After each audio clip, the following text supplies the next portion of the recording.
sentença revelada ao profeta Abacuque. Então, quem é Abacuque? O primeiro versículo vai dizer para a gente que ele é um profeta. Nós não temos muita informação de Abacuque.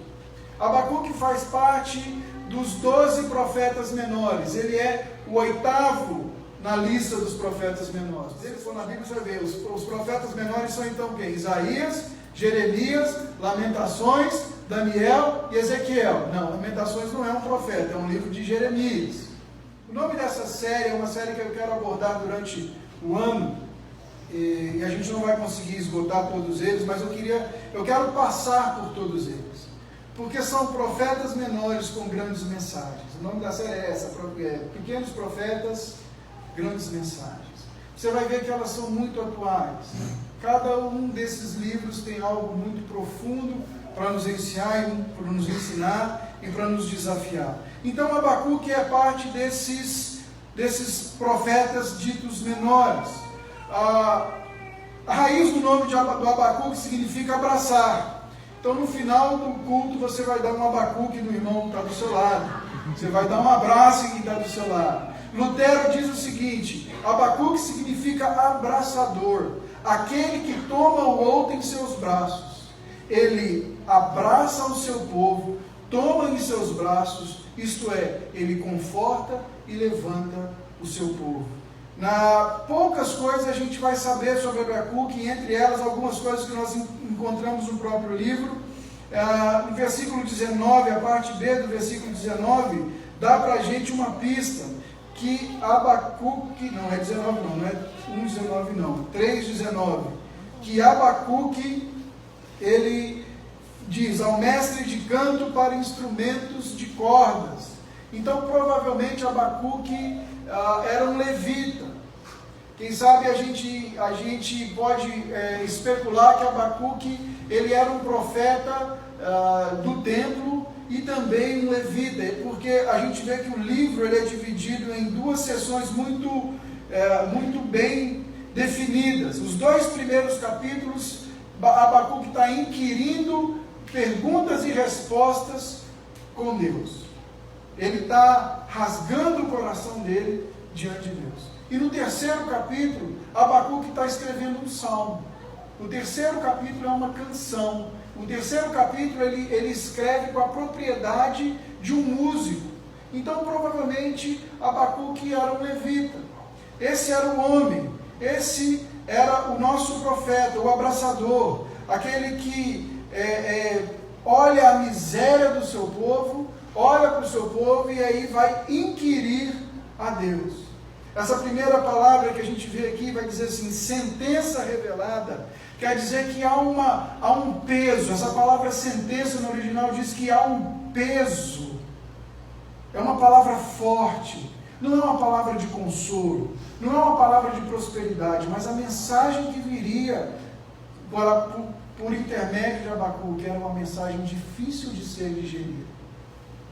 E os comentaristas dizem que provavelmente Abacuque, ouvindo, vendo, tendo essa percepção, porque isso lhe é revelado por Deus, Abacuque então abraça a causa do seu povo e começa a inquirir a Deus. Quando esse livro foi escrito? Esse livro foi escrito mais ou menos 6 séculos antes do nascimento de Jesus. Se você estava aqui nas primeiras pregações do ano, você ouviu o Cassandro falando sobre Daniel. Abacuque ele é contemporâneo desses profetas, Jeremias, Daniel e de Ezequiel.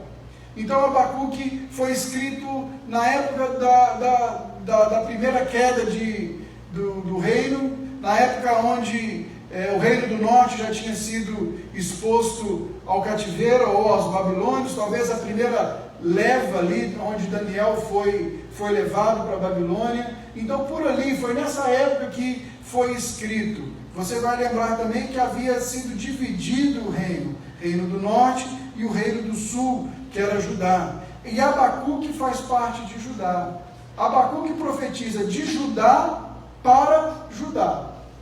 Então ele está profetizando de Judá para a gente. Ele vai dar uma mensagem diferenciada. Os outros profetas profetizavam da parte de Deus para o povo.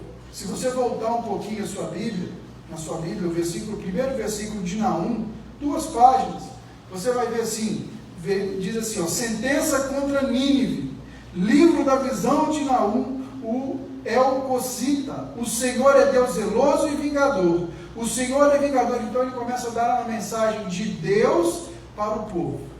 O profeta tinha essa incumbência.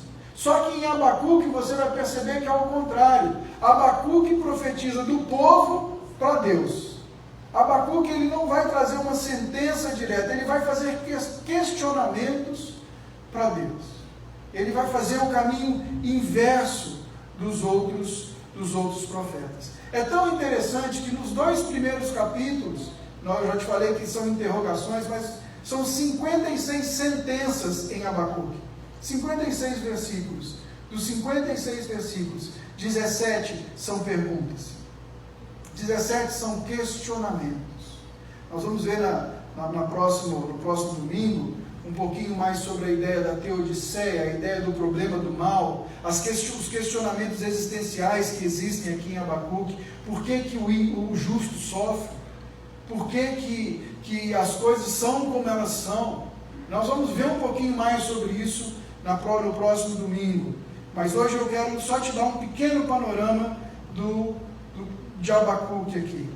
Por que esse livro de Abacuque ele é relevante?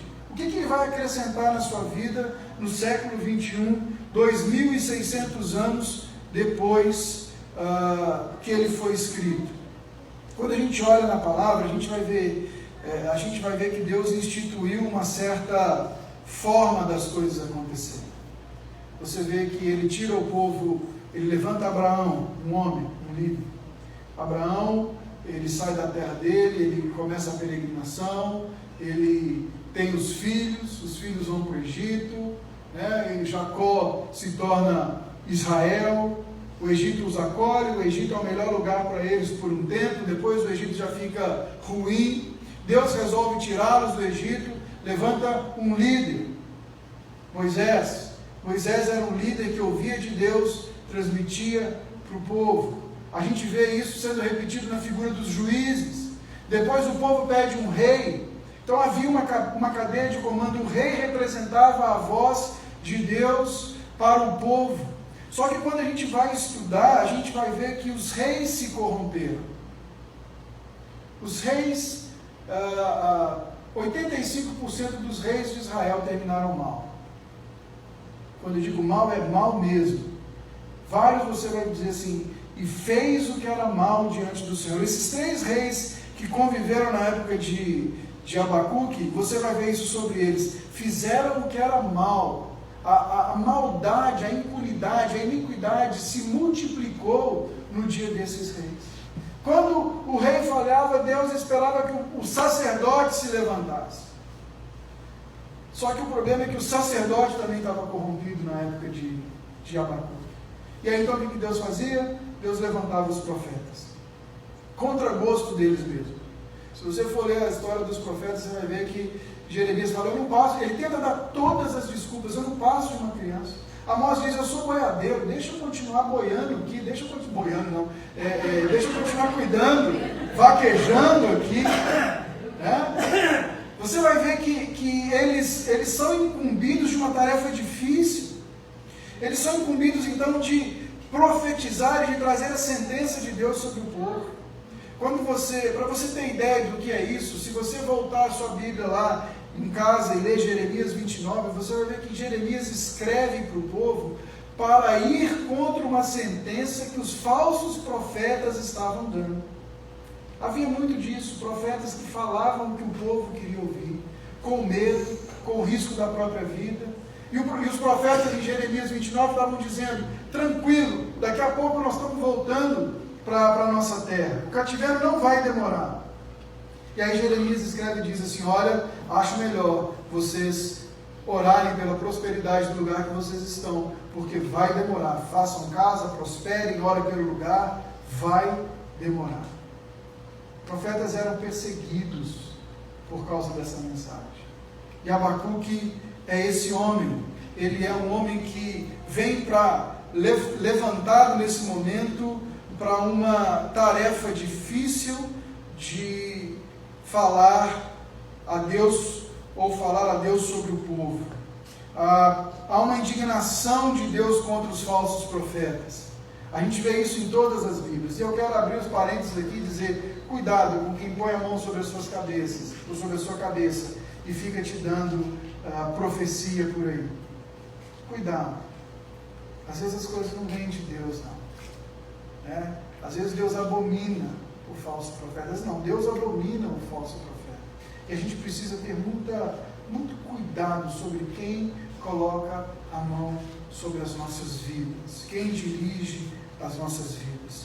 Então, Abacuque ousa questionar a Deus. Ele ousa argumentar que o que ele via acontecendo não condizia com o que ele cria sobre Deus. Abacuque está questionando um possível silêncio de Deus em face de tanta coisa ruim acontecendo, de tanta desgraça acontecendo. E Abacuque fala: Senhor, cadê o Senhor? O Senhor não vai fazer nada. As coisas vão continuar assim. Ele está questionando isso. O pastor Hernandes Dias Lopes diz assim: Abacuque assume a tarefa de ir na outra direção, chamando Deus para prestar conta das ações que não pareciam corresponder às prescrições da aliança. A situação de um profeta já era suficientemente precária quando confrontava o povo. Imagine-se então quão raro seria o indivíduo que se arriscasse a confrontar seu Deus. E Abacuque era um desses. Abacuque questiona a Deus por esse aparente silêncio e por essa aparente apatia que havia nos seus dias. Eu coloquei que Abacuque teve dificuldade de conjugar o caráter santo de Deus com essa inação aparente que ele mostrava nos seus dias. Abacuque também é um profeta filósofo, porque a sua profecia expressa a preocupação a respeito do problema da maldade. Nós vamos falar nisso no próximo domingo com mais intensidade. E era uma maldade amplamente espalhada em Jerusalém. E a falta de preocupação aparente de Deus com relação a isso. Ele pergunta, em outras palavras, como pode um Deus santo e reto usar um instrumento vil para punir o próprio povo de Deus? Porque nós vamos ver que ele vai ter, hoje nós vamos terminar no versículo 4 com uma pergunta, mas no próximo versículo, no próximo domingo, nós vamos ver a resposta de Deus. E a resposta de Deus ela é intragável para Abacuque. É uma resposta que Abacuque não queria ouvir. Era uma resposta absurda aos olhos do profeta. Como assim? Como que Deus pode me responder desse jeito? Não é essa a resposta que eu estava esperando. Então nós vamos... Ele faz esses questionamentos, mas ele também é atual porque ele nos lembra que Deus é Deus e age como Deus. Chega um momento no livro que ele diz assim: o Senhor é Deus e Ele está no seu santo templo. Em outras palavras, eu não estou entendendo muito, mas eu sei quem Ele é e Ele ocupa o lugar que Ele tem que ocupar. Ele está onde Ele tem que estar. Ele termina reconhecendo tudo isso. E ele termina com um cântico maravilhoso dizendo que ainda que todas as condições piorem e estejam desfavoráveis, ele sabe quem Deus é. Então Abacuque ele é um livro atual. O reverendo Hernandes continua escrevendo, ele diz assim: os temas levantados por Abacuque são manchetes dos grandes jornais ainda hoje. Abacuque está nas ruas, sua voz altissonante ainda se faz ouvir. Seus dilemas são as nossas mais profundas inquietações. Suas perguntas penetrantes são aquelas que ainda ecoam no nosso coração. Por isso estudar Abacuque é diagnosticar o nosso tempo, é abrir as entranhas da nossa própria alma, é buscar resposta para as nossas próprias inquietações. Por que um Deus justo permite que a gente sofra? Eu não sei quanto a você, mas essa semana, com esse último episódio que aconteceu lá no CT do Flamengo, eu não sei se você ousou fazer essa pergunta: por que, Senhor? Crianças de 15 anos, por quê? Eu já contei essa história aqui, mas eu vou contar de novo para os irmãos. diante de algumas circunstâncias, a gente não sabe o que responder, nossa teologia é colocada em xeque. Nada do que você fala numa hora de luto, de teoria ou de teologia, vai conseguir alcançar o coração. A gente sabe que é só o Espírito Santo de Deus que consola e que conforta uma família enlutada.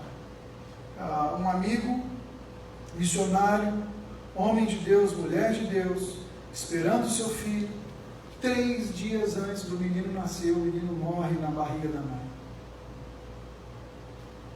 Eu me lembro dele olhar para mim e falar: por que, Gu? Eu disse: eu não sei. A única resposta que eu tinha para o meu amigo era abraçá-lo e chorar. E uma enormidade de gente vinha visitá-lo, e eu no quarto, primeiro que ele não queria receber ninguém, mas as pessoas, em nome do consolo, quiseram ir lá, e todos abraçavam e diziam: fica tranquilo, Deus está no controle. Deus está no comando. Quando aquele tanto de gente saiu, ele olhou para mim e falou assim: Gu, se Deus está no comando, por que ele deixou isso acontecer?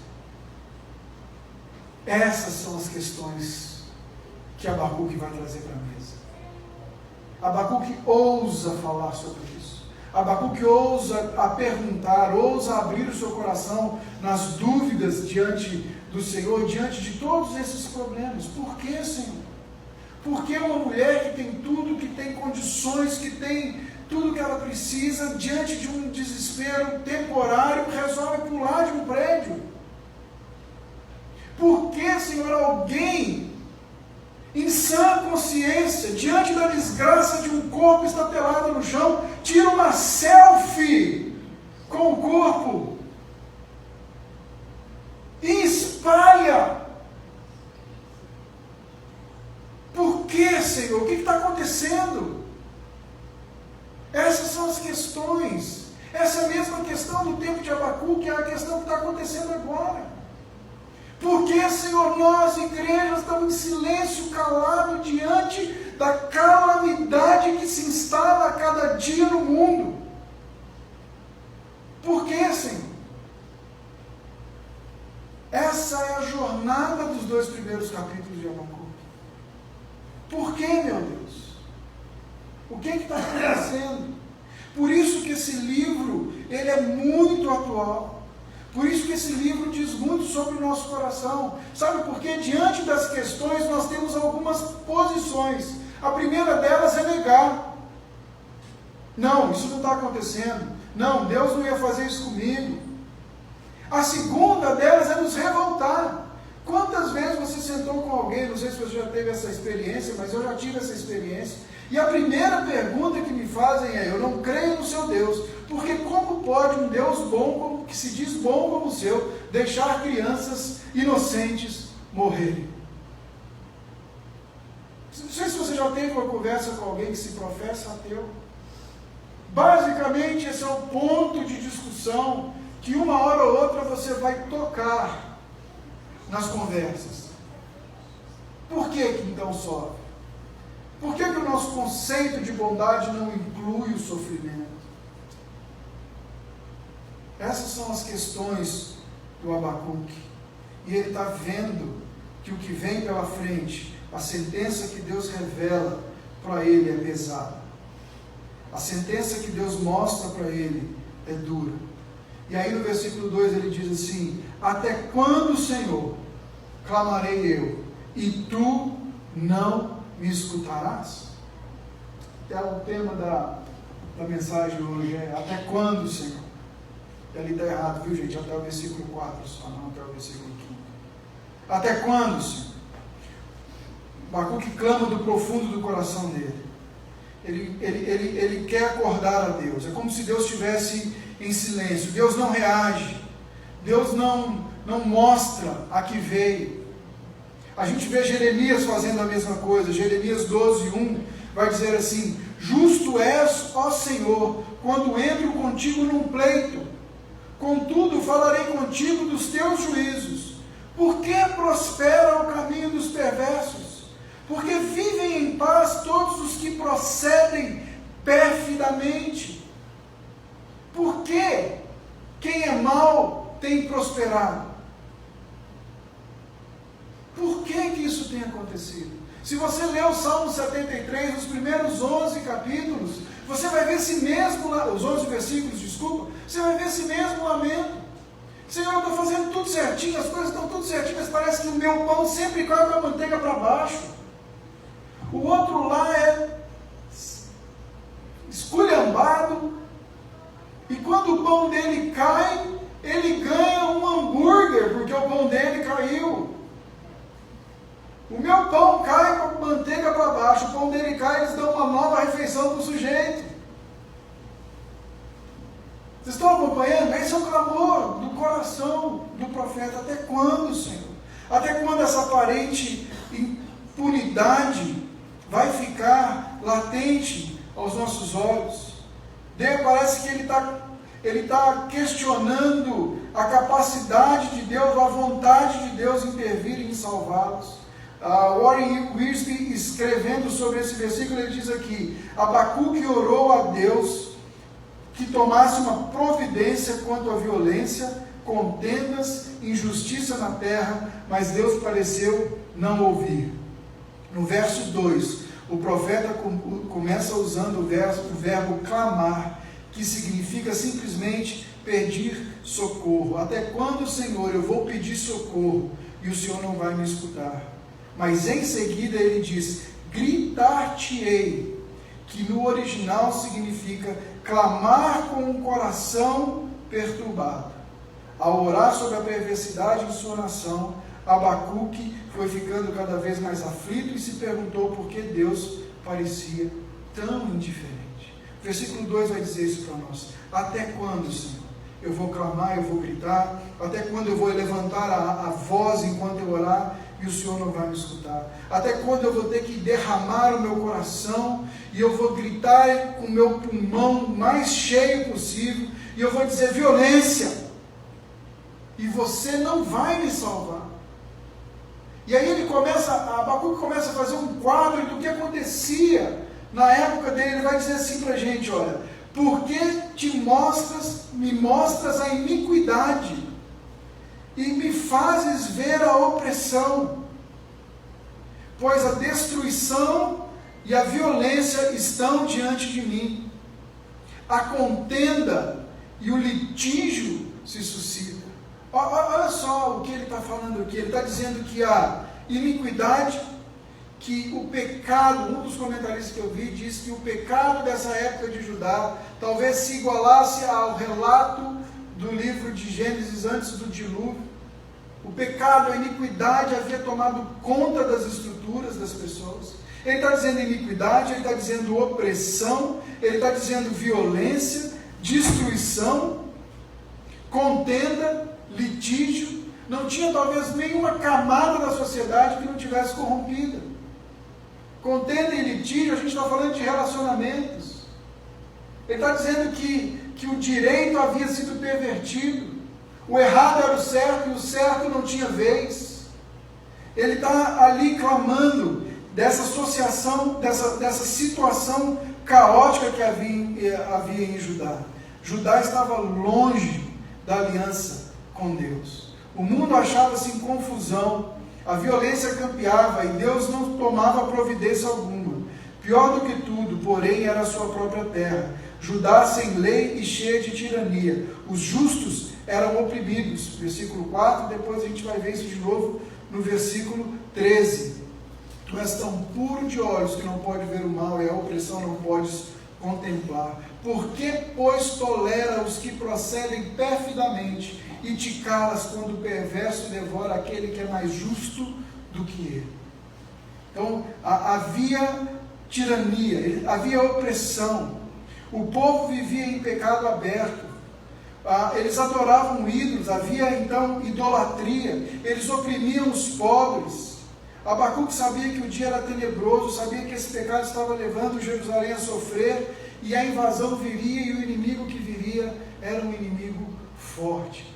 Ele está dando um raio-x para a gente da situação social. Havia a certeza da impunidade, de que quem tem mais sempre vai levar.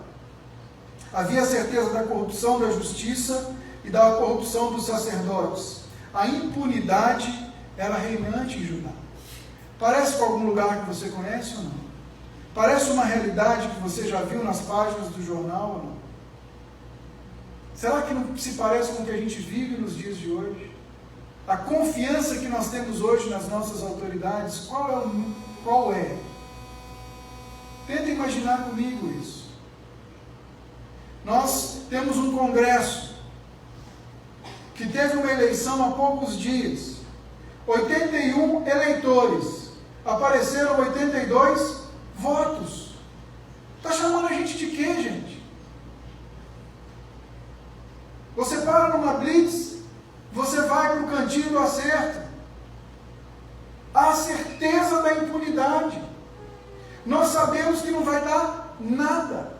Talvez com os irmãos aqui sejam mais otimistas, mas algumas pessoas com quem eu conversei sobre esses últimos acontecimentos da Vale dizem para mim no final da conversa sempre assim: pois é, pastor, mas o triste é que isso não vai dar nada. Vai continuar como está. Nós vamos nos acostumando com esse raio-x. Violência por todo lado, injustiça, senso de impunidade. Nós estamos vendo mais do que nunca hoje relações de exploração no trabalho. Nós temos hoje no mundo 2,7 milhões de pessoas em regime de trabalho escravo, irmãos. A impunidade corre solta. A gente vê gente que bate o carro porque está alcoolizado e amanhã está com a carteira de novo dirigindo porque fez um acerto ou outro. E a gente vê um pobre indo para a cadeia porque roubou um pacote de feijão para dar para os filhos.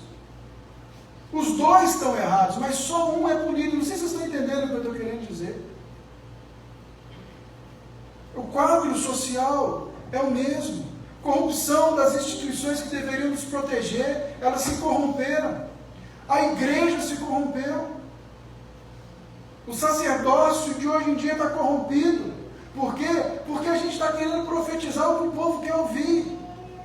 A gente está querendo falar o que dá coceira aos ouvidos do povo. Porque se do púlpito vier uma mensagem dura, domingo que vem tem menos gente aqui sentado. Então, se eu não te convencer que você é um precioso de Jesus, um queridinho do Senhor e que tudo te vai bem, você não volta. E aí eu vou ter que achar um culpado para o dia mal seu. E aí eu vou ter que trabalhar com a culpa em você. E dizer que você sofre porque você está em pecado. E que tem duas formas de você expiar esse pecado. Pedir perdão ao Senhor e fazer uma oferta de sacrifício aqui no altar. E o Senhor há de te prosperar. Vocês conhecem esse quadro ou não? É nosso. Se a gente tem que falar, a gente tem que falar primeiro da gente. O sacerdócio está corrompido. Há corrupção por todos os lados. Nós, como crentes, estamos apáticos diante de tudo isso.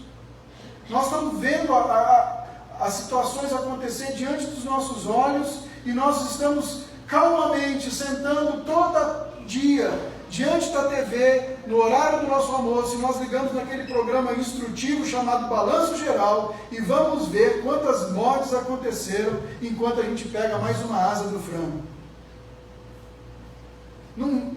Não faz mais diferença. Nós estamos apáticos.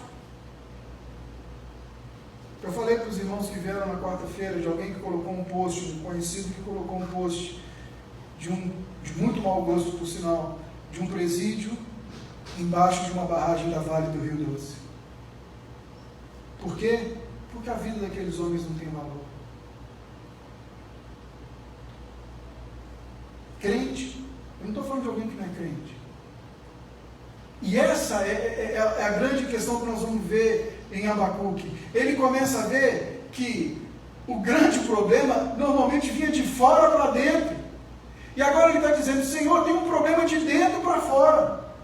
Aquele que o Senhor separou para ser santo, justo, uma nação que seria luz para todos os povos da terra, se corrompeu. Até quando, Senhor, isso vai ficar assim? Até quando o Senhor não vai vir e vai pleitear a nossa causa?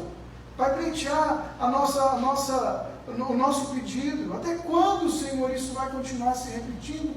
Vez após vez, após vez, após vez, após vez e após vez.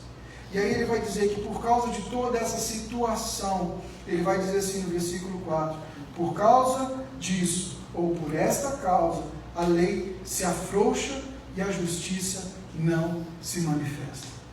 Agora presta atenção no que eu vou te falar aqui bem rápido. Lei para nós, talvez se você está sentado aí, você está pensando na Constituição, você está pensando no Código Civil, você está pensando naquilo que é a nossa prática no mundo hoje. Um Código Civil que rege a sociedade. A palavra que Abacuque diz aqui é a Torá, é a lei de Deus. A Torá perdeu a sua importância. A palavra, Senhor, a sua palavra já não tem mais importância nenhuma para ninguém.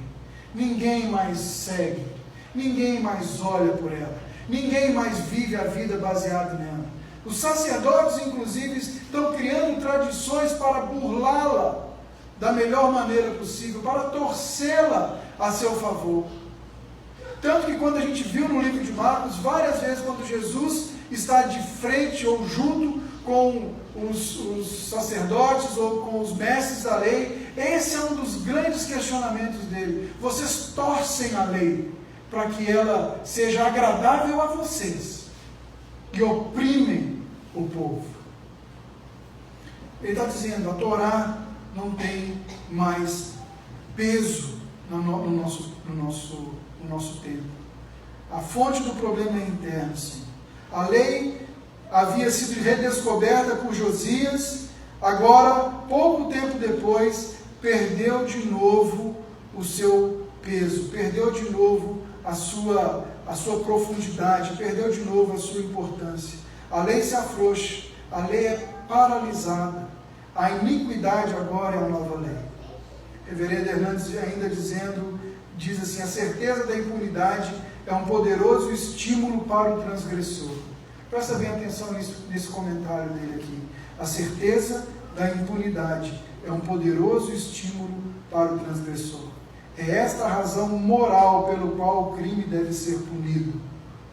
Além de ser transgressão, é estímulo. E é por essa razão que um cristão não se compactua com o mal. Ser conivente é estimular o erro. Ser conivente é estimular o erro. Vou trazer para uma conversa que a gente teve ontem, estava conversando com o Cassandra, ele usou um ditado que eu acho muito legal. Em outras palavras, o profeta está dizendo assim, pau que dá em Chico, dá em Francisco. Não tem que escolher em quem bater. Está errado, tem que ser punido. Não dá para a gente passar a mão. Não dá, em nome de uma pseudo comunhão, ser conivente com o pecado, gente. Nós não podemos. A lei não pode se afrouxar, primeiro para nós. Olha, pastor, eu estou vendo que o senhor está vivendo uma vida dupla, uma vida complicada, mas se a gente falar do seu pecado, a igreja esvazia. Então vamos fazer o seguinte, pastor, só não peca para todo mundo ver. O senhor finge que não peca, a gente finge que não vê, e a gente vai levando. Agora, traz isso para dentro da sua casa. Traz isso para as suas relações. Em nome de uma pseudo comunhão, manter a paz, a gente vai passando sobre coisas e trazendo o senso de impunidade. Como é aquela frase que fala, muita misericórdia gera impunidade. Chega um momento que a gente vai ter que agir com justiça. Ah, mas ele é seu parente, mas ele está te oprimindo, alguém tem que confrontá-lo. Nós precisamos entender que não podemos flertar e afrouxar a lei. É o que ele está dizendo. A justiça nunca se manifesta. Champlin vai dizer para a gente que os judeus da época tinham se tornado ateus práticos. O mesmo que Tito, eu vou ler para você, Tito escreveu E ele vai dizer assim, Paulo escreveu para Tito: no tocante a Deus, professam conhecê-lo, entretanto o negam por suas obras. É por isso que são abomináveis, desobedientes e reprovados por toda boa obra. Ele está falando aqui dos falsos mestres, daqueles que ensinam falsas doutrinas. Ele está dizendo sobre isso aqui. Provavelmente esses homens de Deus professavam a crença em Deus, mas viviam do seu jeito, no seu modo, da sua maneira. Eles eram o que nós podemos traduzir hoje, ou contextualizar hoje, eles eram cristãos ateus. Sabem quem Cristo é, mas não o incluem na sua vida diária. Então esse é o quadro social, esse é o quadro religioso de Abacuque. É isso que está acontecendo em Abacuque. E é esse o motivo do clamor do profeta. E eu quero trazer para você aqui, a gente caminhando para o final, eu quero trazer para você aqui o que essa introdução pode ensinar para a gente. Ela traz para a gente um confronto, uma constatação e a necessidade de um posicionamento. E eu quero começar com o confronto. Nós podemos olhar para o mundo que nos cerca, identificar o que está acontecendo. Nós não precisamos nos tornar como eles, mas o confronto que Abacuque traz para nós é que não podemos ficar indiferente ao que acontece ao nosso redor. Abacuque está nos confrontando nisso. Pensa comigo, quantos profetas haveriam em Judá nessa época? Por que será que só Abacuque se levantou? Por que será que só ele se indispôs? Por que será que só o coração dele foi movido? Nós, irmãos, somos uma voz profética para o nosso tempo. Nós não podemos ficar indiferentes ao que está acontecendo. Diante de tudo que a gente tem visto, tudo que tem acontecido, qual tem sido a nossa postura ou reação? E aqui eu coloquei pelo menos duas posturas, ou duas reações que nós podemos ter. A primeira é uma postura de apatia e de consenso. Alguns de nós cristãos estamos apáticos e nós já acostumamos com o quadro e não cremos mais que Deus vai agir. A gente já acostumou. Vai ser sempre assim, não vai mudar, não tem jeito, não adianta nem orar. Deixa do jeito que está para ver como é que fica e bola para frente. Vida que segue. Apatia e consenso, né? Alguns de nós reagem apenas na injustiça quando essa injustiça é feita contra nós. Alguns de nós só gritam: peraí, o que está acontecendo? Quando nós somos o lesado. Em outras palavras, a gente vê o nosso irmão sendo prejudicado, a gente sabe que ele está sendo prejudicado e a gente fica em silêncio. Mas quando nós somos prejudicados, a gente grita: está errado, Jesus. E aí a gente vem para o culto de quarta-feira fazer campanha para que Deus promova justiça para nós. Mas e tantos outros que sofreram por isso? Isso é o problema deles. Nós estávamos há um tempo atrás em Maringá, muitos anos atrás, num trabalho, num ministério chamado Nico, é um trabalho com jovens e adolescentes, e basicamente o trabalho é para despertar trabalho em equipe, companheirismo, essa coisa de carregar as cargas uns dos outros. E eu me lembro que estava cheia a equipe, uma determinada pessoa veio de fora do estado, e ele disse: olha, eu sou o líder desse ministério no Brasil. Só que eu estava começando, ninguém sabia que existia um líder no Brasil, eram os fundadores do ministério nos Estados Unidos estavam nos treinando, nem eles sabiam que tinha um líder no Brasil. E a menina falou: olha, você não vai poder entrar nesse, mesmo sendo líder, senhor líder, você não vai poder entrar nesse, porque nós não temos mais vaga. E mesmo que o senhor entre, o seu amigo, ele trouxe um companheiro junto, não vai poder entrar, porque aí estoura tudo. Eu me lembro como se fosse hoje da resposta desse cidadão. Ele olhou para ela e disse assim: eu não estou nem aí para ele, eu preciso estar. Quantas vezes, quando nós somos o injustiçado, a gente grita, mas quando o outro é injustiçado, a gente é passivo, a gente assiste, a gente às vezes dá até uma certa opinião, diz, olha, se eu fosse você, eu não mexia com isso não. Né? Nós vivemos esse momento de um cristianismo não muito atuante em nossas vidas. A passividade também pode ser fruto de um individualismo que a gente tem sido inserido nos dias de hoje. Hoje eu estava conversando com um amigo e ele dizia para mim isso: a igreja sou eu. Eu posso ficar na minha casa assistindo o seu culto. Eu falei para ele, na Bíblia não existe igreja sem comunidade. Igreja é comunidade. Igreja é isso que nós estamos vendo aqui. A igreja sou eu. A igreja tem muitos problemas, tem. E olha, eu quero te contar uma novidade. A igreja está cheia de gente problemática. E em nome de Jesus, cada dia Deus vai trazer mais uma pessoa problemática. Porque a igreja é uma comunidade dos imperfeitos que reconhecem que só em Cristo Jesus eles podem ser alguém. Podem ser um. Então nós estamos vendo isso. Um individualismo, nós estamos vivendo a cultura do self, eu falei agora há pouco, a banalização do outro, a banalização do sofrimento. Um rapaz postou esses dias, logo depois do acidente lá com o container do Flamengo, das crianças que morreram, ele posta um post dizendo que, bem feito, morreram mesmo, tem que pegar fogo essa urubuzada. Vocês estão entendendo, gente? Dá uma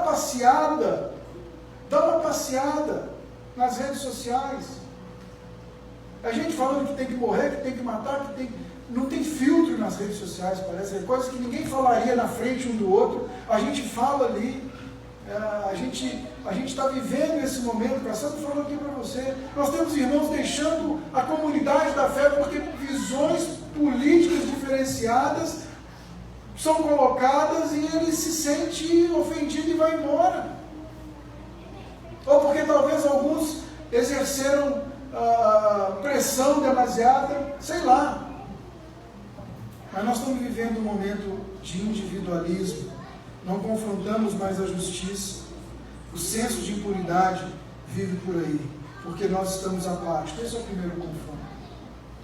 Nós estamos apáticos também porque nós temos experimentado, e isso eu quero trazer para nós como cristãos, como evangélicos, nós temos experimentado uma espiritualidade superficial e humanista. A nossa espiritualidade tem sido superficial. Nós não nos colocamos mais como intercessores, porque o que tem sido ensinado para a gente é que eu preciso ser abençoado primeiro. Eu sou filho do rei. As músicas ele vem, ele me ama, ele me pega no colo, ele me abre, me fecha, me chama de gaveta, ele tem um poder sobre a minha vida. Ele é lindo, lindo, lindo, lindo, lindo, lindo, lindo. Glória, glória, glória, glória eu dou. Ele me serve, ele me ama. E aí a gente chega aqui, eu já falei um pouquinho sobre isso agora, nós estamos vivendo uma época onde a nossa espiritualidade tem o homem como centro. Do púlpito nós estamos ouvindo palavras de afirmação, palavras proféticas que falam a sua alma, apelam ao seu coração para te sensibilizar e lembrar que você é uma princesa de Jesus mesmo e que você merece o melhor dessa terra. É assim que nós estamos vivendo. Nós estamos experimentando uma espiritualidade que, em face do sofrimento, não sabe o que fazer.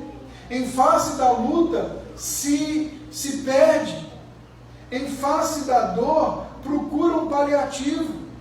Nós estamos vivendo um momento onde a nossa espiritualidade não resolve conflitos da nossa alma e a gente, para não conviver com o conflito, toma um remedinho para ficar atordoado.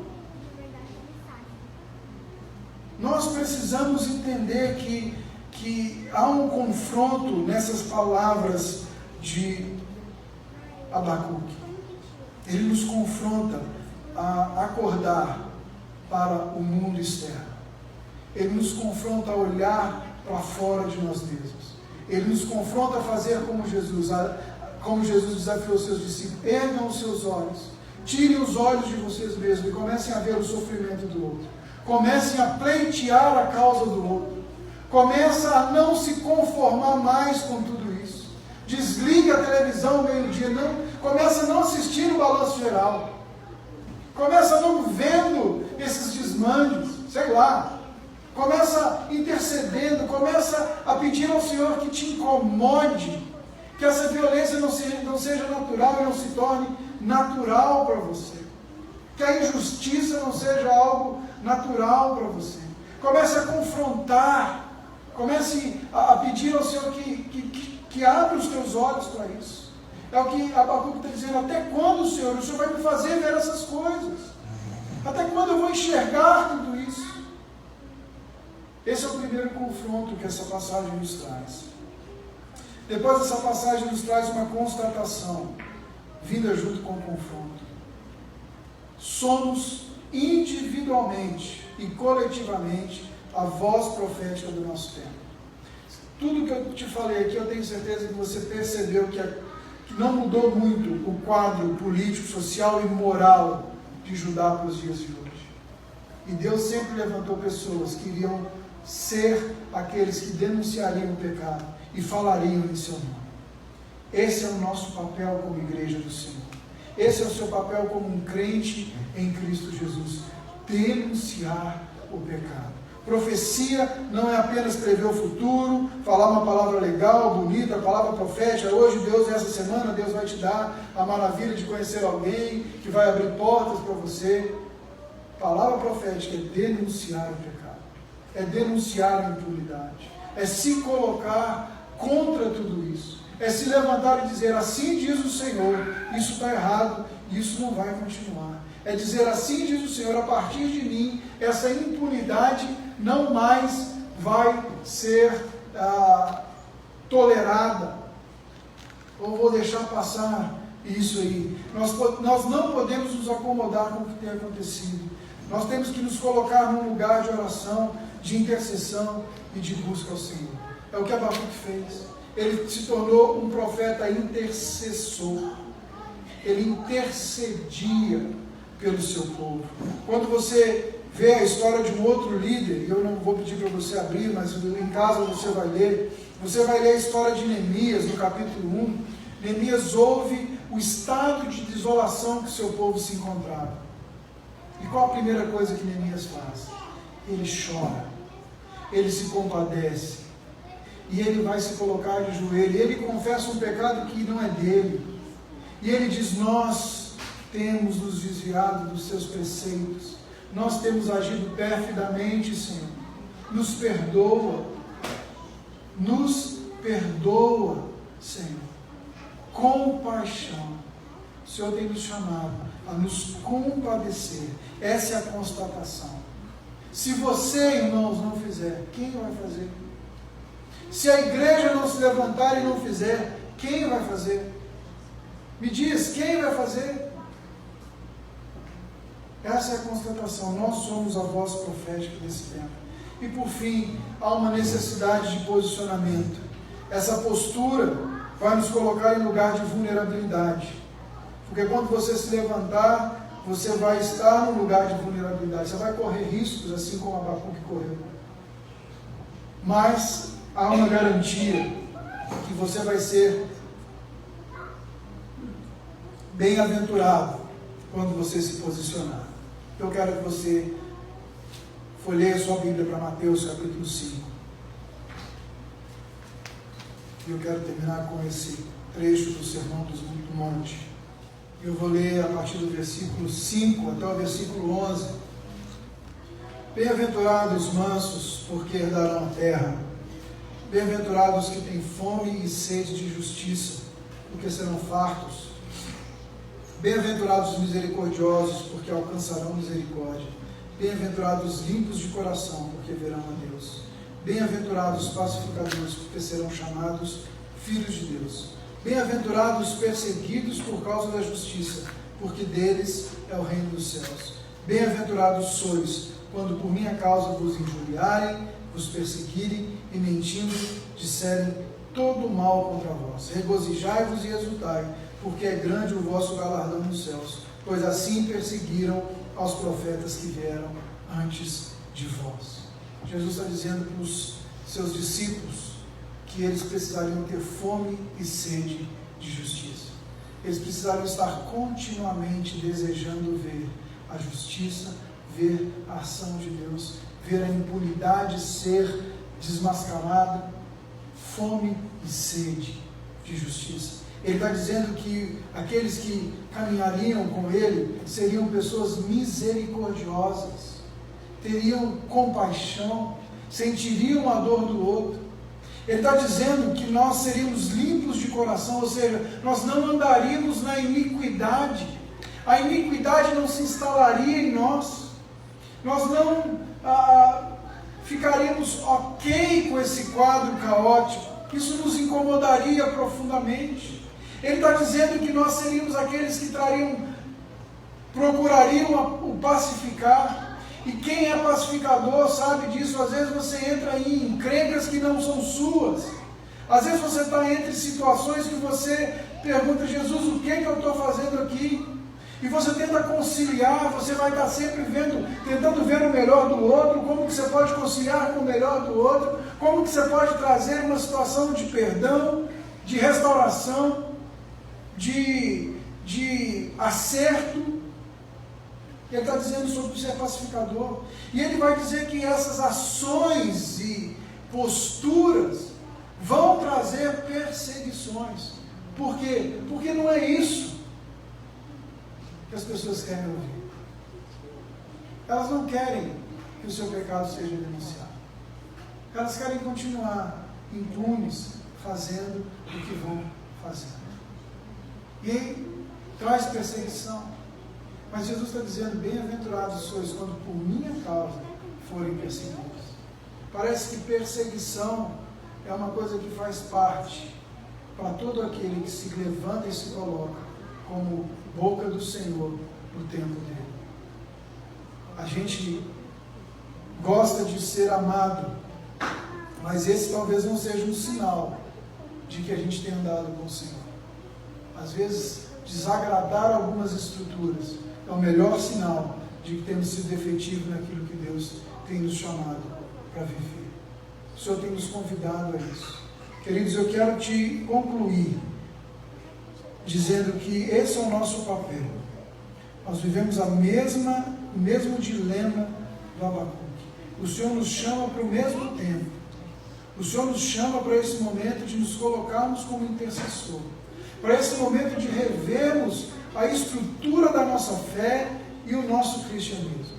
O Senhor está nos convidando para ir mais fundo no relacionamento com Ele e para expressar isso de uma forma mais genuína, verdadeira, nos lugares que nós estamos. Eu fiz algumas anotações e eu queria ler para você aqui esse final. O maior engano do homem é pensar que o pecado compensa ou que ele ficará impune. Porque os homens se corrompem ou se deixam corromper para granjear riquezas? Porque vivem sem pudor, dando as asas às paixões infames, buscando beber todas as taças de prazer? Porque os poderosos esmagam os fracos e os juízes negam a justiça que andam retamente? Certamente eles não creem na justiça divina, ou creem que poderão escapar dela impunemente. Abacuque, porém, nos mostra que o pecado é uma fraude. Ninguém escapará das suas consequências inevitáveis. Quem semeia o vento, colhe tempestade. Quem semeia na carne, da carne colhe corrupção. Um dia, todos terão de enfrentar o julgamento de Deus e prestar conta da sua vida. Isaltino Gomes Coelho Filho é enfático quando afirma que a violência, toda violência, será punida. Queridos, então qual é o nosso papel? Denunciar, interceder. E às vezes isso começa dentro da nossa casa. Eu quero orar com você agora. Eu quero te convidar a ficar em pé e nós vamos orar. Eu quero te convidar a fazer uma oração perigosa, que é aquela oração que Deus costuma responder. É aquela oração de se colocar, se você assim quiser e entender, como resposta de Deus ao clamor de uma sociedade corrompida e caída. Como boca do Senhor, aonde você está. Como alguém que Deus pode contar para denunciar o pecado, para denunciar a impunidade, para conclamar as pessoas ao arrependimento e à vida plena que há em Cristo Jesus. Fecha os teus olhos e fala com o Senhor. Nós nos colocamos, Senhor, diante de Ti. Certos que a Tua palavra tem nos confrontado nessa noite, a não nos conformar com o que temos visto ou vivido, Senhor. Pai, nós queremos fazer coro ao coração desse profeta indignado, dizendo: até quando, Senhor? Veremos tanta impunidade, veremos tanto dolo, veremos tanta apatia. E até quando, Senhor, isso vai continuar? Até quando os falsos profetas e professores vão ser mais ouvidos do que aqueles que clamam para que o Senhor seja entronizado em meio do seu povo? Até quando, Senhor, em nome de uma pseudo-comunhão, de uma pseudo-paz e tranquilidade, a gente vai deixar o pobre ser explorado, o direito ser pervertido, o meu irmão morrer no pecado, ser abraçado pelo pecado? Até quando a desculpa de que ele é adulto e responsável pelos seus atos e o que ele faz não me diz respeito vai estar nos nossos lábios, Senhor? Até quando a gente vai deixar de perceber que quando um membro do corpo sofre, todos nós sofremos, Senhor? Quando um membro do corpo padece, todos nós padecemos, Senhor. Até quando, Senhor, nós seremos confrontados na nossa apatia? Até quando não nos levantaremos como uma voz profética? Aquela voz que vai dizer: assim diz o Senhor.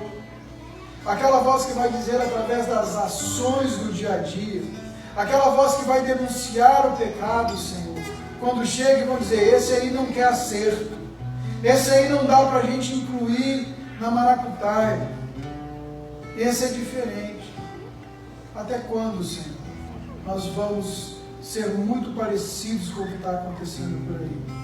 Até quando, Senhor, o medo de sermos perseguidos pelo Teu nome vai falar mais alto do que o desejo de ver o Senhor sendo formado nas pessoas?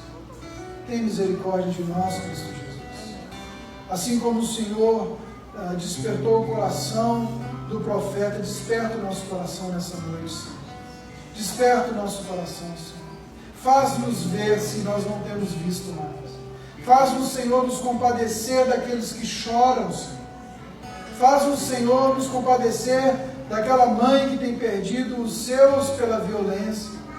Seja pela violência quando o seu pratica ou o seu foi ceifado, Senhor. Há sempre alguém chorando, Deus. Ajuda-nos a perceber tudo isso, Senhor. Ajuda-nos como igreja a nos posicionar, Senhor. A ser a boca do Senhor para o nosso tempo, Senhor. Senhor, eu sei que são palavras duras e às vezes difíceis de serem digeridas, mas não nos deixa sair daqui, Senhor, e esquecê-las. Quando vemos os nossos noticiários, ao chegar em casa amanhã, gera em nós uma santa indignação, Senhor. E naquilo que não podemos mover com nossas mãos, nos move nos joelhos, Senhor. Ajuda-nos a nos dobrar diante do Senhor e gritar e clamar por justiça. E gritar e clamar para que o Senhor venha e faça. Senhor, nós nos juntamos a todos aqueles que se sentem injustiçados nas tragédias que aconteceram nos últimos dias. Aquela família que perdeu tudo, perdeu seus entes queridos e está dentro do coração dizendo: isso não vai dar em nada. Senhor, nós nos juntamos ao choro dessa mãe, ao choro desse filho que não vê ver mais o pai. Nós nos juntamos ao choro desse que perdeu a sua vida, perdeu a sua história, Senhor. Não tem mais uma fotografia para contar quem ele era, de onde ele veio. Senhor, nós nos colocamos, Senhor, tão distante, parece tão longe, Senhor, da nossa realidade, mas nós nos colocamos, Senhor, em alinhamento, em compaixão com esse pai que viu a sua filha na calçada ontem, Senhor. A dor desse homem, Senhor. Dos filhos, se ela assim teve. Deus, ajuda-nos a ter compaixão uns dos outros. Ajuda-nos a olhar para o outro e identificar o humano atrás das ações dele. Ajuda-nos, Deus, a olhar e amar, Deus, aqueles que são difíceis de ser amados, Senhor. Ajuda-nos, Deus, como igreja, a ir para as ruas, a dizer que o Senhor reina. E e que o seu reino será estabelecido, e que um dia a sua justiça irá reinar, Senhor. Ajuda-nos a ser boca do Senhor. Ajuda-nos a nos mover de forma prática, Senhor. Deus, hoje nós ouvimos aqui sobre a necessidade de voluntários para a escola bíblica. Nós estamos orando para o Senhor mover o nosso coração com justiça. Então nos move, Senhor, para amar a Tua palavra, para que nós não nos enquadremos no versículo 4 que diz que a lei se enfraqueceu em nossa vida. Nós colocamos a palavra deliberadamente de lado na nossa vida. Move-nos, Senhor. Move-nos. Tira de nós a nossa melhor desculpa, Senhor, para não estar aqui, para não estar fazendo. Move-nos, Senhor, em direção a Ti. Enche o nosso coração com a convicção de que o Senhor há de fazer justiça. A gente vai caminhar, Senhor, em Abacuque, a gente sabe que ele vai olhar para o Senhor em um determinado momento e ele vai dizer: o Senhor continua no seu santo tempo. O Senhor continua sendo quem o Senhor é. O Senhor não mudou nem um pouquinho, porque a situação está desse jeito. E eu oro agora por todos os irmãos aqui que estão sofrendo injustiça, que estão sendo, Senhor, de alguma forma oprimidos, Senhor. Seja numa relação de trabalho, seja numa relação familiar, seja numa relação de abuso com o seu cônjuge, seja, Senhor, numa relação, Deus, comercial, seja, Senhor, por uma causa injusta que moveram ou pleiteiam contra si. O Senhor é o Deus que faz justiça e traz justiça. Então nós nos compadecemos nessa noite e nós clamamos ao Senhor: Deus, traz renovo ao coração desse irmão, traz a certeza ao coração desse irmão que tem feito a mesma pergunta de Abacuque: Senhor, eu tenho sido reto, eu tenho sido justo, eu tenho feito, Deus, tudo que eu posso fazer. Até quando eu vou continuar oprimindo, Senhor? Até quando eu vou continuar retardando os meus sonhos e esse iníquo continua ganhando sobre as minhas costas, Senhor? Senhor, traz a convicção de que o Senhor está trabalhando, Jesus. O Senhor está fazendo, o Senhor não saiu do seu santo templo. O seu santo templo não está vazio, Senhor. E ao seu tempo, o Senhor há de trazer os caldeus, se for necessário, mas o Senhor há de fazer justiça. O Senhor há de fazer justiça. Traz essa convicção ao coração daquele que hoje questiona a sua fé. Senhor, eu tenho te servido, eu tenho fé, até quando eu vou sofrer? Deus, traz a certeza de que todo pecado não vai passar sem impunidade. Traz a certeza de que um dia toda dor será retirada de nós, toda lágrima será retirada de nós, e a gente vai viver, Senhor, a plenitude daquilo que o Senhor nos chamou e daquilo que o Senhor é. Renova as nossas esperanças nessa noite. Senhor, eu sei que é uma palavra que talvez não traga tanta esperança, mas renova a nossa esperança nessa noite. Renova a certeza de que, da mesma forma que o Senhor respondeu cada pergunta de Abacuque, o Senhor vai responder cada pergunta do nosso coração. Afia os nossos ouvidos para te escutar, Senhor Jesus. Essa é a minha oração, em nome de Jesus. Amém.